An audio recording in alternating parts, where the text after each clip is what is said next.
Assalomu alaykum. Bu Orol ovozi, siz bilan Solijon Abdurahmonov. Bugun ham mana shu Sharite futbolkasini kiyib chiqyapman. O'tgan safar bunga bir izoh bergan edim. Sharite o'sha salomatlik degan ma'nodagi fransuz so'zidan, bu Germaniyada o'sha juda yirik o'sha sog'lomlashtirish komplekslari, bu Sharite nomida judayam mashhur. Endi bugun yana buni kiyib chiqay, davom qilay, mana shu qishloq xo'jaligi haqidagi ikkinchi suhbatimni deb kiyganim. Bu birdaniga shunday fikr keldiki, qishloq xo'jaligi ham jiddiy davolanishga zarurat sezyapti o'zida. O'shaning uchun bu bir o'ziga xos ramz bo'la qolsin deya shu futbolkani Shariteni yana kiyyapman. O'tgan safarda albatta bir video chiqish qilishda siz o'zingizni ko'radigan auditoriyani nazardan qochirmaysiz. Ya'ni qanday fuqarolar ko'rishadi, kimlar qanday kommentlar yozishganda ular qaysi davra yo doiraning odamlari deya xiyol qilasiz. Albatta buni endi siz judayam bir aniq o'ziga xos tashxis qo'ya olmasangiz ham har holda ommaga chiqish qilganda bular diqqatdan qochmasligi kerak. Shu nuqtai nazardan men o'quvchilarning yoki kuzatuvchilarning, obunachilarning ko'plab ko'rishini nazarda tutmayman birinchi jihatdan. Chunki buning uchun hozir O'zbekiston auditoriyasiga ehtirosli, qiziqqon, ancha-muncha sahna ko'rinishidagi chiqishlar qilish kerak bo'ladi. Yo'q, bu meni uslubim bo'lishi mumkin emas. Shuning uchun o'sha muammolarni bir o'ziga xos fikr bildirib kelaman doimo. Shu nuqtai nazardan oldingi O'zbekiston qishloq xo'jaligi bo'yicha birinchi ko'rsatuvni tayyorlaganimda shu 1000 ta ko'rarmikan bir kunda deb xiyol qildimda. Yo'q, ko'rmasa kerak bir kunda 1000 ta deb. Yana buni bitta kuzatuvchimizning iltimosi qachon ko'p oylar bo'lgan edi, o'sha iltimos bo'yicha qilganman. Endi bu iltimos ham juda o'rinli iltimos, chunki inson bor ekanki, u bunday aytganda ovqatlanishdan, yeyishdan to'xtamaydi. Buning uchun esa qishloq xo'jaligi birinchi navbatda zarur. Lekin ming afsuski, biz qishloq xo'jaligi bo'yichagi bir chiqishlarda yerni surib tashladi, kimning dehqonchiligini surib tashladi, dan nariga o'tolmayapmiz. Ya'ni tahlillar judayam sayoz yoki bir chuqur tahlillar bo'lsa, ular ham keng jamoatchilikka keng tarqatilmayapti. Shu nuqtai nazardan hozir qarasam 9 kunda, uni orasida endi bitta yana boshqa chiqish qilganman mana so'z erkinligi bo'yicha. Chunki 27-iyun bu O'zbekistonda bir o'ziga xos bayram. Men ham endi jurnalist sifatida bir fikr bildirishim kerak deya bunday aytganda o'zimni majburladim. Chunki gaplar aytilyapti, aytilmagan gapni o'zi yo'q va men ham o'sha chiqishimda hech qanday bir yangilik gapirganim yo'q va gapira olishim ham mumkin emas. Yo'q. Bular hammasi ma'lum narsalar, lekin bu ma'lum narsalar ming afsuski hozirdagi amaldagi hokimiyatni to'liq qanoatlantirib turibdi. Ammo biz bundan qanoatlanishimiz mumkin emas. Chunki endi bu yerda men buni bir chekinish bilan aytib o'tsam, o'sha 27-iyun kuniga bir davra ziyofatlarini ham ko'rdim. Bunday aytganda taniqli insonlarning chiqishlarini, xullas bu qadimgi gap, eski toz, eski hammom. Xullas mana shu bundan 9 kun oldingi O'zbekiston qishloq xo'jaligi bo'yicha birinchi suhbatni qancha ko'rishgan ekan deb qarasam, 9 kunda 206 ta ko'rishibdi. Men endi buni kam ko'p deb baholab o'tirmayman, chunki fuqarolarimizning nimani ko'rishi, nimani gapirishi, nimani yozishi ularning o'zlarining huquqlari. Ammo bir afsuslanarli joyi shundaki, ular tahliliy fikrlarga sabrlari chidamaydi. Haligachayam ularga ko'proq tomoshalarni berish kerak bo'ladi-da.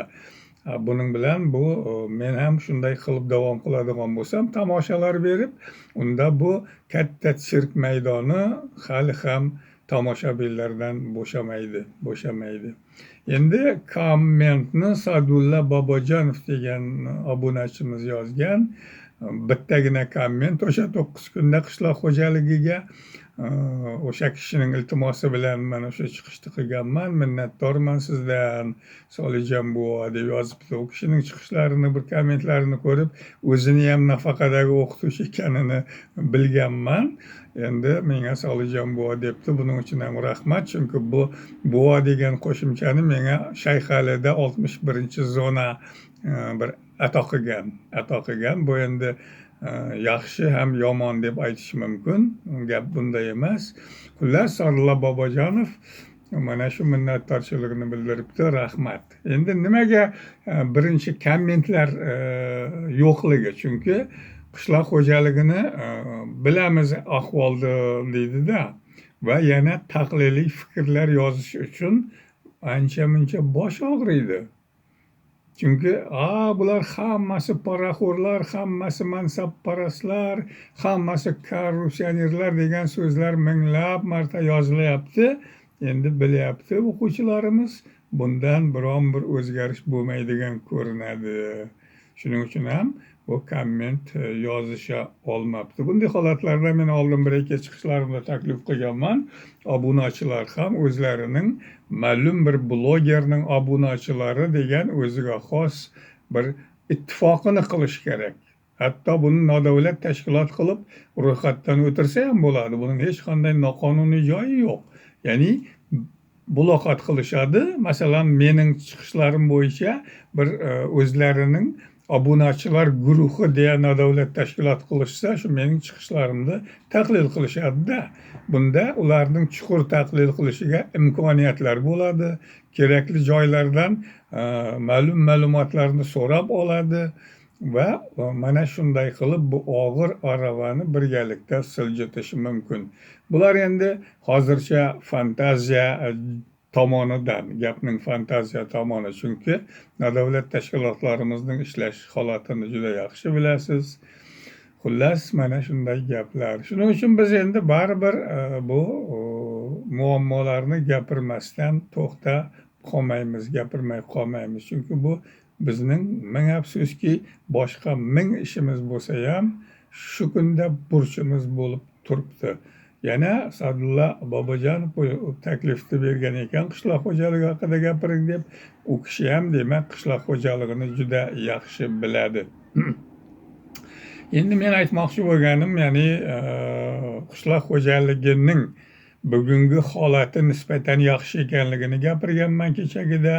O'sha kichik texnikalarning paydo bo'lganliklari, kombaynlarning paydo bo'lganliklari, yer tekislash apparatlarining lazerli. Ammo biz baribir zamon rivojlanishidan O'zbekiston qishloq xo'jaligi g'oyat orqada. Bu narsalarga men endi turli juda ko'plab sabablari bor. Bunda eng birinchi, biz mana shu kunlarga uzoq yillar davomida, bundan 50 yillar oldin, 60 yillar oldindan berigacha ma'naviy yaramaslashib tayyorlanib keldik o'zimiz bilmagan holda. Nima uchun 60 yillar oldin deyapman? Chunki men bilaman, o'sha 60 yillar oldin paxta ekiladigan katta dalaga chigit solmasdan siyalkaga, katta dalani siyalkani traktor haydab o'tyapti. Paxta ekildi deb raport berilyapti, ammo hech qanaqa chigit solinmagan. Nima uchun? Chunki uni ertaga ko'karmay qoldi deb bizda spisat qildi deydi. Ya'ni ro'yxatdan chiqarishadi-da, qayta ekiladi. Qayta ekilganda endi kech bo'lib ketdi, paxta bo'lmaydi, shol ekishadi. Bu tajriba bir qancha joylarda ko'plab yillar davomida juda yaxshi sinovdan o'tib keldi. Bu atrofdagi qancha odamlar ko'rdi, kuzatib o'tiribdi, bilib o'tiribdi. Ularning ma'lum qismi hozirda ham hayot. Ammo ular mana shu dala edi, mana shu falon yili edi, mana shunday voqea bo'ldi. Siyalkada falon kas degan edi o'tirgan, traktorda mana falon kas degan edi. Endi ular o'tib ketgan bo'lsa o'tib ketdi. Mana bu farzandlari deb gapirishdan biz o'zimiz iymanamiz. Qo'y endi shuni nima qilaman, o'tgan o'tib ketdi. Ularga ham buyurganda yoki kelishilganda ular o'zlari yeydimi, uni o'zlari qiladimi degan qandaydir bir mahalliy falsafaga kelib to'xtaymiz. Endi men buni bir oddiy bir misol qilib aytyapman. Buni boshqa ham ko'rinishlari juda ko'p. Oldin bir necha marta bir misol tariqasida gapirib ketganman. 80 sentnerchi brigadalarni bular faqat hisobotda ketib pul olinayotgan emas, balki gazetalarda urra deb yozilganlar, ochiqdan ochiq gektariga 80 sentnerdan paxta oldi deb maqtov maqolalar yozilgan. Buni ham jurnalistlar yozyapti. Buni ham o'sha bir tumanlarning gazetalari chop qilyapti. Urra deb Toshkent u brigadirlarga mukofotlar beryapti. Mana biz ma'naviy qashshoqlashishimizga qishloq xo'jaligida qanday qadamlar bilan mustahkam keldik. Agar qurigan bog'larda aytadigan bo'lsam, masalan, men buni endi aytmay o'tishim mumkin emas, chunki 78-yildan boshlab Mang'itdan Taxtako'pirga oldin bir-ikki gapirganman. Shu hayot tashvishlari bilan bozor qatnaganman har haftada bir marta. Yo'lda bo'ylarida o'sha paytlarda juda ko'plab bog'larni ko'rardim. Ularni ancha qismlari qurigan yoki cho'la qurib yotgan. Keyin vaqti gazetalarda maqolalar uchrab qoladi. Qoraqalpog'iston gazetasida falon joyda falon gektar bog' qilindi deb. Keyin 1-2 yil o'tib qolsangiz, qarasangiz, diqqat qilib esga tushsa, o'sha bog'lar qaytadan yana buzilib yoki yoniga yoki o'ziga yana bog' qilingan. Endi u paytlar suv nisbatan hozirga qaraganda ancha-muncha yaxshi edi, lekin baribir tartibsizlik, suv ta'minotidagi tartibsizliklar, dehqonchilikni yaxshi bilmasligimiz va shunga o'xshash ko'plab sabablar bilan o'sha bog'lar quridi. Endi o'sha sabablar bilan, lekin ikkinchi bir tomonidan qurigan bo'lsa yana shuncha bog'ni yana ekyapmiz va yana qurishini bilamiz axir. Men o'zim ham o'sha paytlarda brigadirlar, bo'lim boshliqlari bir hangoma qilib qo'ygan turli joylarda. Ekaveramiz, nima qilamiz, bularga yo'q deb bo'ladimi deydi. Yana bir joyda ko'rganman, shaxsan suhbat qilib, selitralarni, ya'ni azot deydi, paxtaga yuborilishi kerak bo'lgan o'g'it azotni kollektorga quyish uchun kollektorning yoniga olib kelib qo'yibdi. Bunga ishonish ham qiyin. Hozir uning qancha so'm ekanligini dehqonlar juda yaxshi biladi. Hozir uni kollektorga quydi, mana shunday desangiz, bilmadim, uni birovni ishontirib bo'ladimi, lekin Qoraqalpog'istonning shimoliy hududlaridagi fuqarolar, yoshi kattalar buni juda yaxshi biladi. Men o'shandaylarni bittasidan bir qopni olyapman. Hammasini olib ketsa, hammasini deydi-da, bu kollektorga quyuga. Nima uchun axir kollektorga desa, paxtaga ber deb qo'ymaydi bizni raykom deydi. Paxtaga ber deb. Paxtaga berayin desang, odam yo'q. Selkada o'tiradi o'sha nimada kultivatsiya deydi. So'z deyishadi uni biz tomonlarda. So'z o'g'itni quyasiz, kultivatsiya qilish jarayonida beriladi. Odam yo'q. Kim ishlaydi buni deydi-da. Biz mana shu bugungi qishloq xo'jaligidagi oqsoshlarimizga o'sha paytlardan keldik. Ya'ni brigadirga buni imkoni yo'qligini aytishdi. Yoki bo'lmasa imkon topishiga imkon berishni rahbariyat hech qachon o'ylamadi. Hech qachon. Raykomning asosiy ish faoliyati bu zug'um qilish bo'ldi hamma vaqt. Zug'um bajar deydi, bo'ldi. Agar masalan o'sha brigadirni kollektorga yuborayotganini birov shikoyat qilib yozsa shikoyat ariza, u brigadada albatta qattiq jazolaydi, majbur jazolashga. Yana bitta holatda, masalan, bitta holat emas, bu ko'plab marta takrorlangan. Mashinada sisterna solyarkalarni, ya'ni dizel yoqilg'isini qumga to'kish, qumga oqizish.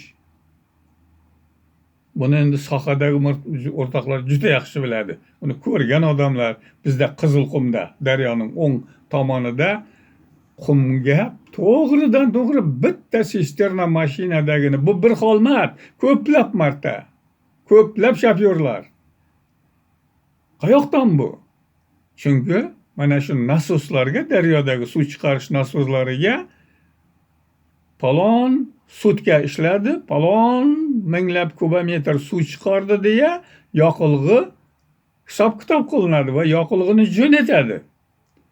Kelsa bu nasos ishlamaydi, chunki amallab oqib turibdi, boshqa turli sabablar.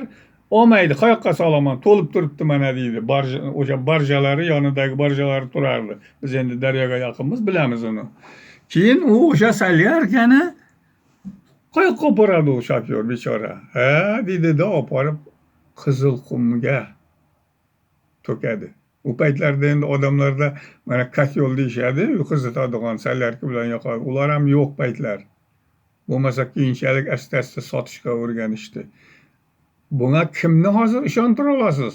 U 2200 litrlik mashinalar, men bilaman bir ikkitalarini. To'g'ri qumga to'kkanlar. 2200 litr solyarkani quyadigan joy yo'q, qumga oqizib ketishlarini.